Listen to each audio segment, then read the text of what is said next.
All right, so we're gonna, like I said, we're gonna start from the past as always. New perspective, guys. You guys have gained some sort of new perspective, new beginning, new ideas, new way of communicating, even.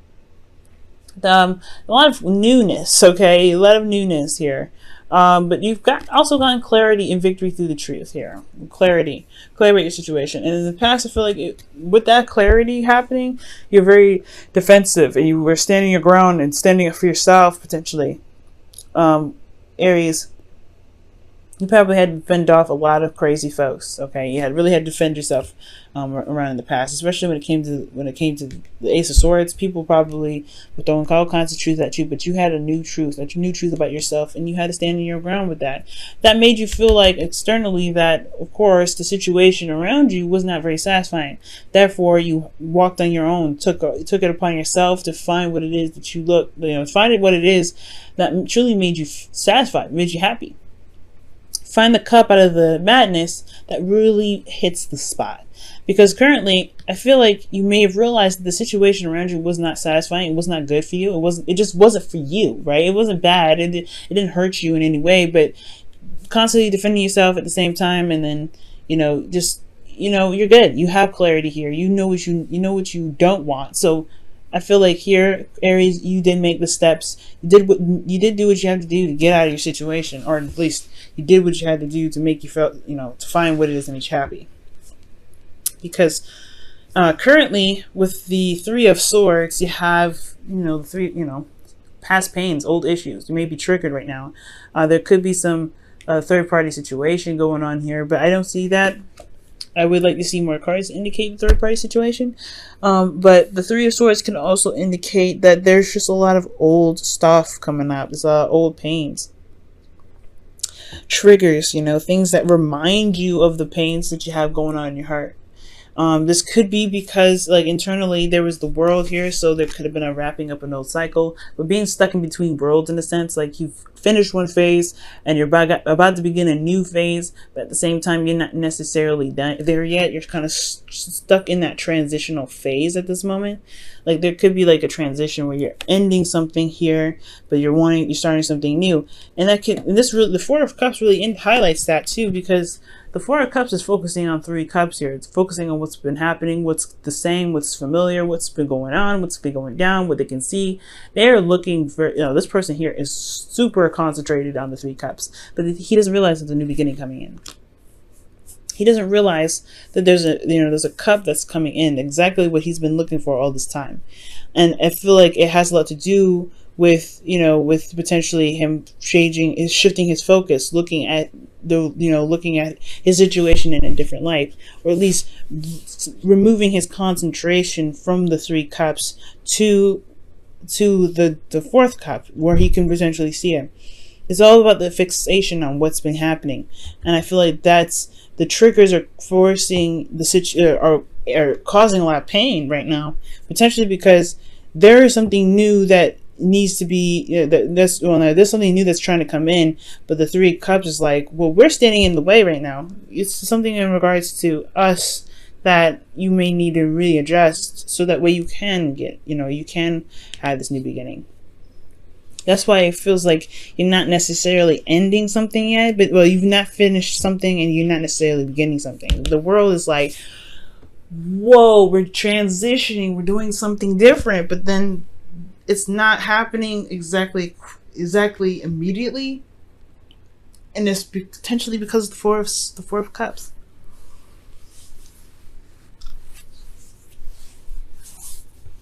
So, with that being said, I do get this feeling that the Three of Swords is really what's going to, believe it or not, help. It's going to help big time.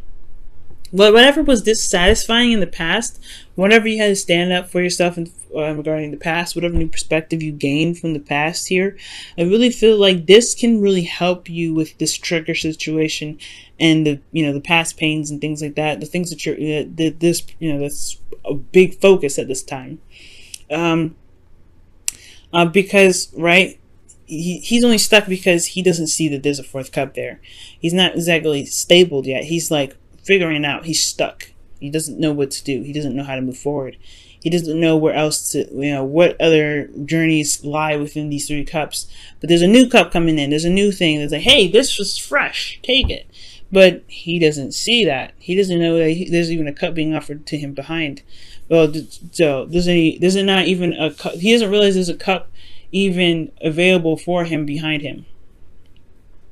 Okay, and I feel like the shifting focus portion of what it is that your emotions are trying to tell you, or what your emotions are, or really pretty much releasing what's been going on, releasing what's happening emotionally, so that way you can feel more emotionally aware of what's going on. Because he's not emotionally aware. He's very focused on this. He's very concentrated on this. He's very much focused on this. He's not hearing anything else. But if he released what's in front of him, if he just released that, let it go, move forward. Not necessarily move forward, but just like understand that that's there, and just truly allow himself to meditate right now. I think he would like his emotion, his intuition would guide him towards the cup that he's been looking for all this time, which is really where he's been walking to this entire, like, you see it, right? He's been defensive to defensive. I don't like this crap. And now he's looking at what he's been through, looking at everything that he's been, everything someone said to him. He's got a lot of emotional stuff that he's stuck on. But if he forgave this energy, or at least released it in some sort of way, been open to allow his intuitions and his emotions to be open, he could feel that there's something floating behind him. His sensors would go off. He'd be like, hey, look, there's something new happening. So I feel like there is, this new perspective is here, being emotionally aware of what it is that you don't want. Right here, that's why I believe, like, this situation here, Aries, where there was a lot of defensiveness and things like that, it was because you became more and more aware of what your true and heart's desire was, or wasn't, in your situation. That was being hearing your heart for the first time. That's what it looks like. Feeling your heart for the first time, and you're almost there. You're almost completing it, and now you released whatever it was that wasn't satisfying you, somewhat, to some degree. But there's something. The past is still lingering. The past is still here, and I feel like it's the biggest test of all, right? What does your heart say now in regards to what it is that you want? What does your heart say now, and what is your heart trying to alert you that you may not be hearing because of the triggers? The triggers should be, the triggers are about what you may need to release and what could be blocking you. Because, right, these swords are blockages in the heart here. It can't pump efficiently. It can't operate or move in the way it should because of the swords. And that's the biggest thing. Triggers are not the blockages. The triggers alert you of the blockages that potentially keep you from fully ending the cycle. But I feel like if you heard it here in the past, you can definitely hear it here. It just may be hard to look at these issues and pull out the swords, because obviously it's going to hurt when you pull them out. But that's why you have healing in the future. All right? It's going to be hard to pull them out, but at least your part can pump efficiently. You can work. Everything will start to work in the way it's supposed to. So that way you can hear this new beginning or feel this new beginning right behind you. And I feel like when you tap into that intuitive energy again, when you really allow yourself to feel what's going on around you with this Four of Swords, you'll be able to heal, overcome that pain that you may be feeling. And then the Ten of Wands, right? I know it's a burden, right? It's a great burden, but I feel like it's the ending of a cycle. At the end of the day, you're ending that cycle. You're putting it to rest, and then you're healing because the cycle's ending. You can take a moment. You can put the wands down. You can feel. You can start to feel a little bit better, like you're making some sort of progress. But most importantly, you're ending the cycle here. And the 10, there's another 10 here, right? The Wheel of Fortune. Second time around. Second chances. A change of luck, most importantly. I feel like things will start to turn around. Because the lesson here has a lot to do with you allowing yourself to be just as emotionally and intuitively aware as you were here. and doing it now. It's super hard, of course, especially on command when you need it to work. And it's not forcing it. You just allowed it to happen, right? Released whatever this was. You said in this, because there's no sadness, there's no turmoil, there's no anything, okay? But you knew what you didn't want, and you let your intuition guide you, and now you're at the spot where your intuition really wants you to pay attention. And it's hard, especially with pain that aches so badly. But with that blockage there, you can release it. At least if you see the pain that you may be facing, that may be in your heart, it'll be a lot easier to make the necessary changes that you're looking for, or begin something new. But finally putting the pain to rest.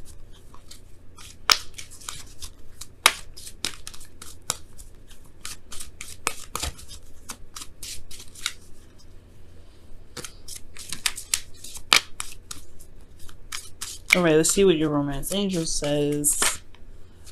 Wow, religious factors is coming up. Holy.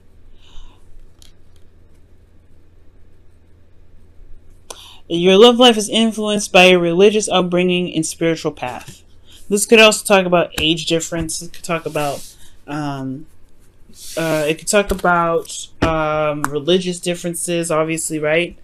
Like things that are outside of the norm for you, like pretty much who you like, what either society would deem success.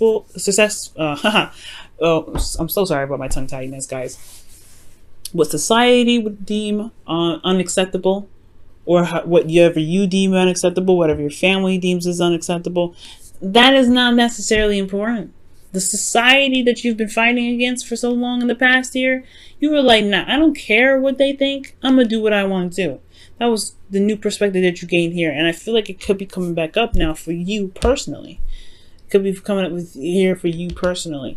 But if this is just someone that's not typically, different, that's not typically along the same lines of how you grew up or who you've been dealing with forever, what kind of people you've been dealing with. And it's because of the status quo, it's because of your family, it's because of society. Who cares, right? You've never cared before. It's not about them. It's about you. It's about what you truly want. And if this person has brought you so much love and so much happiness, and you want to see something new with this individual, why should you let some sort of anything about them that keep you from being with them? And at the same time, though, if this is such a huge thing, right, if this is such a huge issue, you don't have to compromise your truth for them. You don't have to compromise your truth for anybody. Right? This is your truth. If you can't, this is just a deal breaker. This is a deal breaker. At the end of the day, they lost out. Sorry. You don't ride with me. You don't chill. I don't feel it. And that's totally cool. Right? But religious factors talks about, religious differences, age differences, race differences, anything, cultural differences. Right? And it's about seeing those things. It's very close to it's very Hierophant card right? It's very similar to Hierophant, where it talks about status quo and things like that. If they're against the status quo, if they're against your typical norm, then that can definitely bring up a lot of issues with society and even yourself, because you don't know which one to pick. You don't know which way to go. And it's kind of hard, right? Because you have something for this individual. You still feel like there's something here, but there's a lot, there's a lot going on, a lot of noise.